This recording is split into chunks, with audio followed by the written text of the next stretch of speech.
എങ്കിലോ രാജാ ദശരഥനേകദാ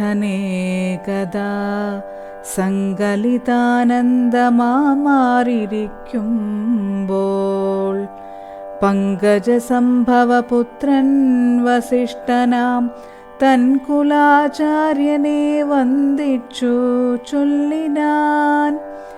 പൗരജനങ്ങളും മന്ത്രിമുഖ്യന്മാരും ശ്രീരാമനെ പ്രശംസിക്കുന്നിതെപ്പോഴും.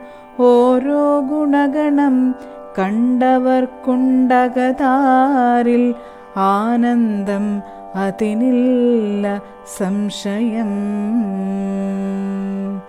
വൃദ്ധനായി വന്നിതു ഞാനുമൊട്ടാകയാൽ പുത്രരിൽ ജ്യേഷ്ഠനാം രാമകുമാരനെ പൃഥ്വീ പരിപാലനാർത്ഥം അഭിഷേകമെത്രയും വൈകാതെ ചെയ്യണമെന്നു ഞാൻ കൽപ്പിച്ചതിപ്പോഴതങ്ങനെ.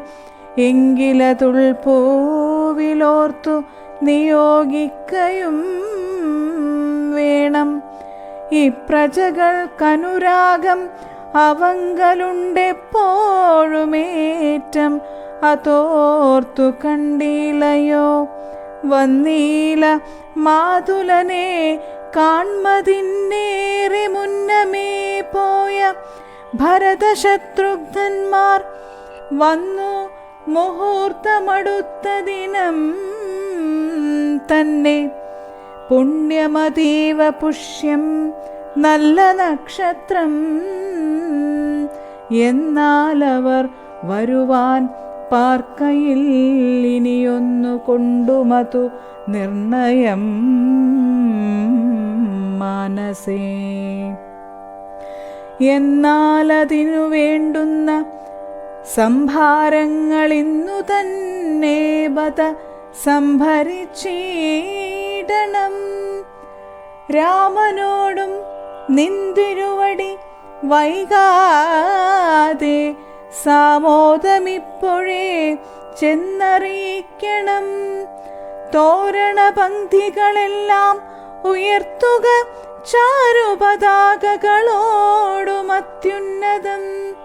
ഘോരമായുള്ള പെരുമ്പരനാദവും പൂരിക്ക ദിക്കുകളൊക്കെ മുഴങ്ങവേ മന്നവനായ ദശരഥനാദരാൽ പിന്നെ സുമന്ത്രരെ നോക്കിയരുൾ ചെയ്തു. എല്ലാം വസിഷ്ഠൻ അരുളി ചെയ്യും വണ്ണം കല്യാണമുൾക്കൊണ്ടൊരുക്കി കൊടുക്ക നീ.